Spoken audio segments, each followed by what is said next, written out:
2월 8일 화요일입니다. 알기 쉬운 기독교 교리 22번째 시간으로 오늘부터 기독론에 대해서 살피려고 합니다. 오늘은 그 기독론 첫 번째 시간으로 그리스도의 명칭, 오늘 다룰 내용은 그리스도의 명칭이 되겠습니다. 성경에는 예수 그리스도에게 쓰여진 이름들이 많이 등장합니다. 그 이름들은 그분 예수 그리스도의 존재, 그분의 성품, 그분의 상태, 그분의 직책 등을 나타내주고 있지요. 그 중에서 중요 명칭 5가지를 오늘 살펴보려고 합니다. 첫 번째는 우리가 너무나 잘 알고 가장 통상적으로 사용하는 이름, 예수라고 하는 이름이죠. 예수, Jesus, 예수라는 이름은 히브리어 여호수아 또는 예수아라고 하는 이름의 헬라어 형태입니다. 구약 성경에 히브리어 이름으로 여호수아가 있죠. 눈의 아들 여호수아, 여호수아서의 주인공. 그 여호수아가 헬라어식으로 이름을 부르면은 예수가 되어집니다. 그러니까 여호수아나 예수나 같은 뜻을 갖겠지요. 그래서 이 여호수아란 이름이 구원하다라고 하는 히브리어에서 파생되어졌기 때문에 신약에서의 예수라는 이름도 구원하다라고 하는 뜻으로 사용되어질 수 있는 거죠. 그래서 이 예수는 여호와는 구원이시다라고 하는 뜻의 히브리어에서 헬라어식으로 바뀌어 적용이 되어졌습니다. 그래서 마태복음 1장 21절에 보면은 예수 그리스도의 탄생 기사 가운데 예수라는 이름이 개인적인 명칭으로서 사용되어지는데 그 의미는 그가 자기 백성을 저희 죄에서 구원할 자임이니라. 그 친절하게 그 설명을 붙여준 그대로의 의미를 갖고 있습니다. 예수라는 이름은 구약의 히브리어식 이름 여호수아와 같은 뜻으로 헬라어식으로 부를 때 예수가 되어지는데 이것은 의미가 뭐냐 하면 헬라어에서 말하는 히브리어에서 말하는 여호와는 구원이시다라고 하는 그런 의미를 갖고 있다고 하는 거예요. 그래서 예수님은 천사가 이름을 지어줄 때 이름을 예수라 하라, 이 예수라고 하는 것으로 붙었고, 그래서 이 이름이 사람에게 다 이름이 있듯이 예수님이 불려지는 이름이 바로 예수라고 불려졌는데 그 뜻이 그가 자기 백성을 저희 죄에서 구원할 자라고 하는 그런 의미를 그대로 구약으로부터 이어받고 있는 거죠. 자, 두 번째는 그리스도입니다. 크라이스트. 자, 그리스도라고 하는 이름은 기름 부음을 받은 자라는 의미를 갖고 있습니다. 구약에서 메시아가 그렇지요. 메시아에 대한 신약적 형태가 그리스도입니다. 구약 시대에는 이 기름 부는 일들이 덜어 있었어요. 중요한 인물들을 구별하기 위해서 또 그 하나님의 특별한 사용을 받는다는 사람으로서의 그 권위를 부여하기 위해서 기름을 부어 주었습니다. 그래서 선지자를 세울 때에 그랬습니다. 제사장도 기름 부음을 받았습니다. 왕도 기름 부음 받았어요.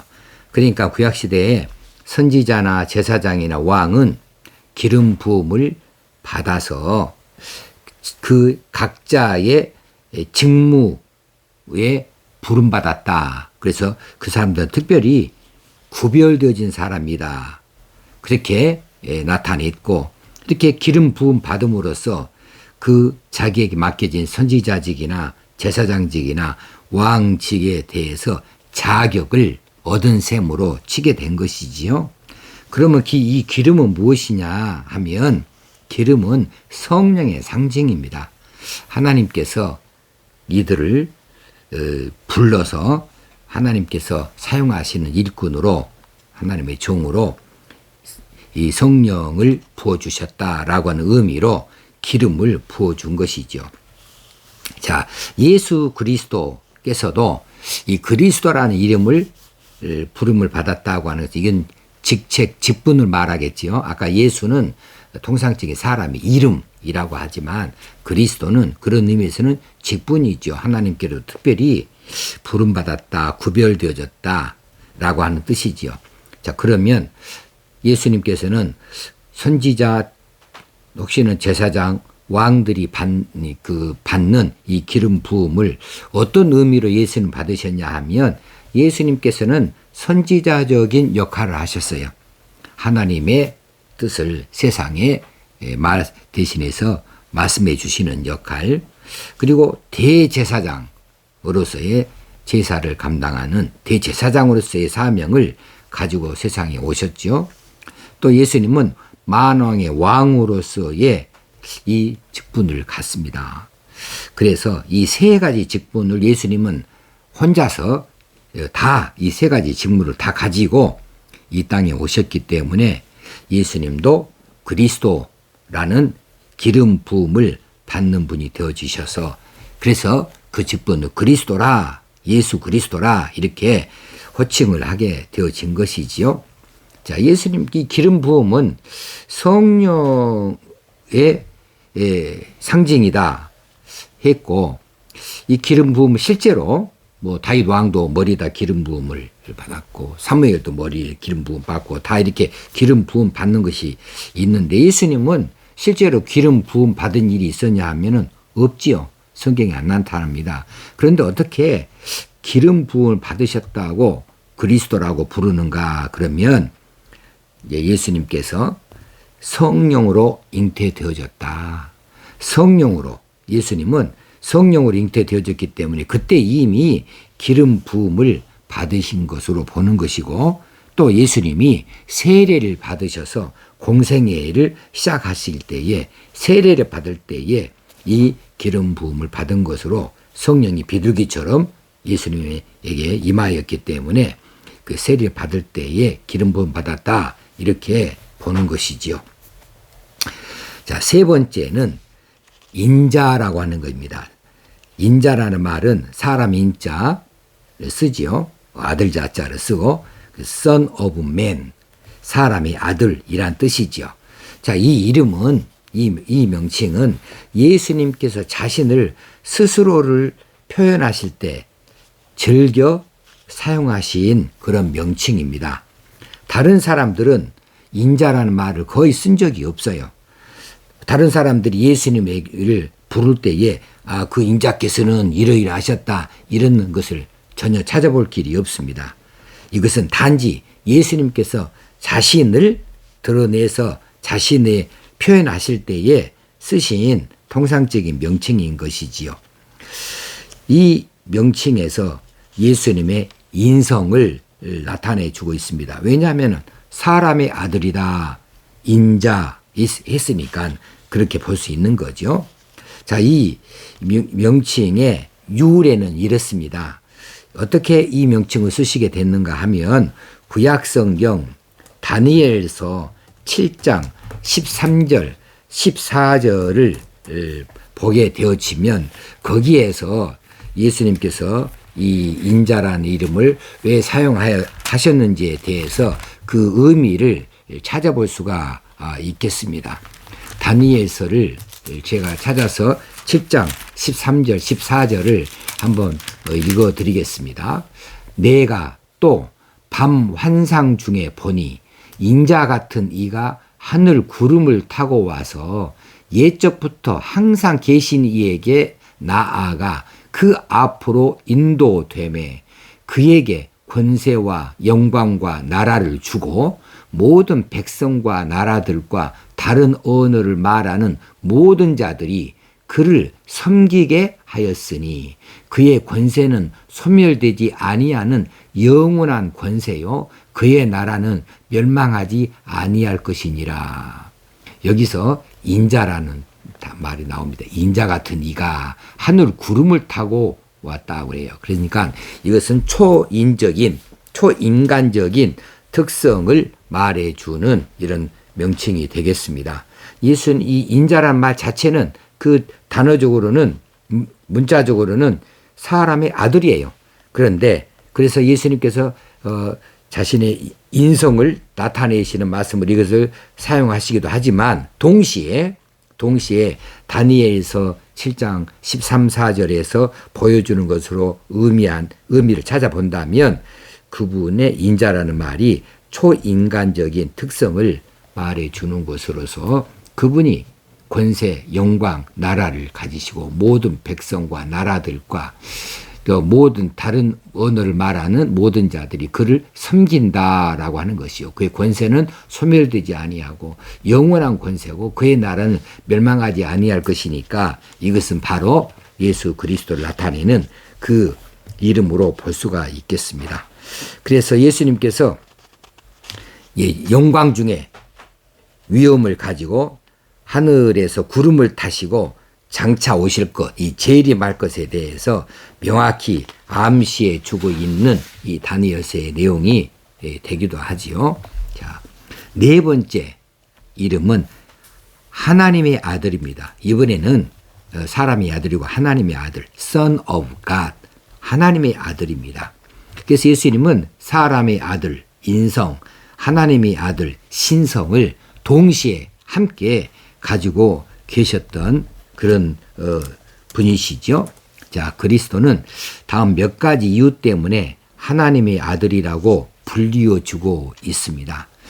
마태복음 11장 27절에 보면은 내 아버지께서 모든 것을 내게 주셨으니 아버지 외에는 아들을 아는 자가 없고 아들과 또 아들의 소원대로 계시를 받는 자 외에는 아버지를 아는 자가 없느니라. 그래서 하나님 아버지와 자신과의 관계를 아버지와 아들과의 관계로 나타냅니다. 이것은 삼위일체, 삼위 하나님 중에 예수님께서 제2위 성자의 자리에 계시고 자신이 또 삼위일체 하나님의 한 분으로서 자신이 하나님이신 것을 나타내 보여주는 것이지요. 그래서 하나님의 아들이라 이렇게 불리워지는 것이고 또 두 번째는 기름 부음 받은 메시아이시고 또 하나님의 후사와 대표자이시기 때문에 그렇습니다. 마태복음 24장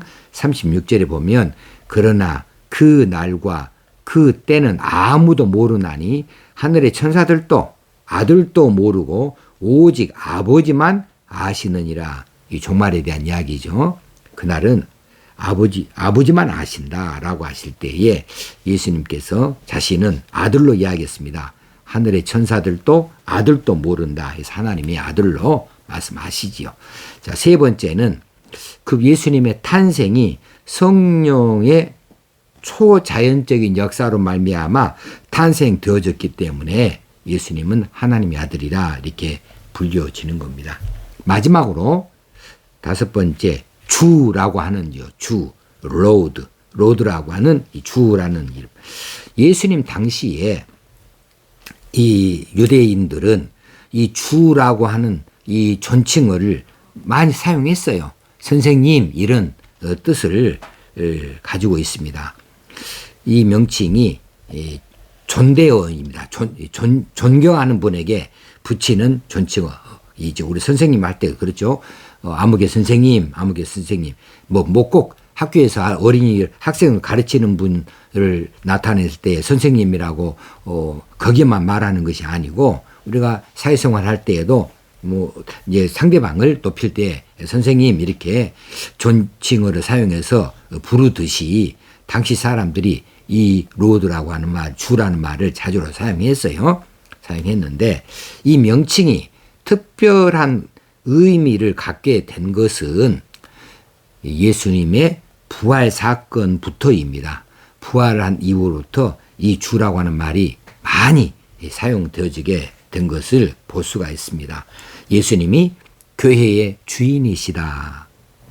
또 통치자이시다.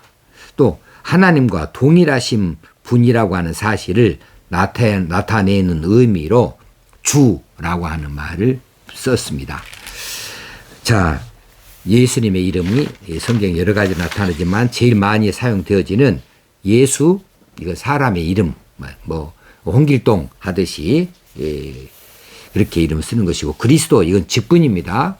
직분으로서 뭐 대통령 뭐 이렇게 말하듯이 그리스도 이 직분을 말하는 것이고, 인자 이 말은 이 과거의 임금들이 자기를 가르칠 때 뭐 과인이 혹시는 지미 이렇게 말을 하는 것처럼 예수님께서 인자라는 호칭을 스스로 많이 쓰셨다라고 하는 거고, 사람들이 예수님을 가르칠 때에 하나님의 아들이시다.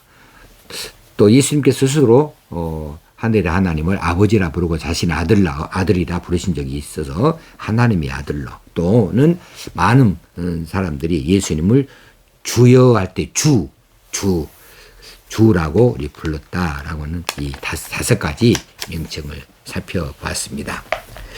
네, 다시 내일 이 시간에 다시 한번 뵙도록 하겠습니다. 감사합니다.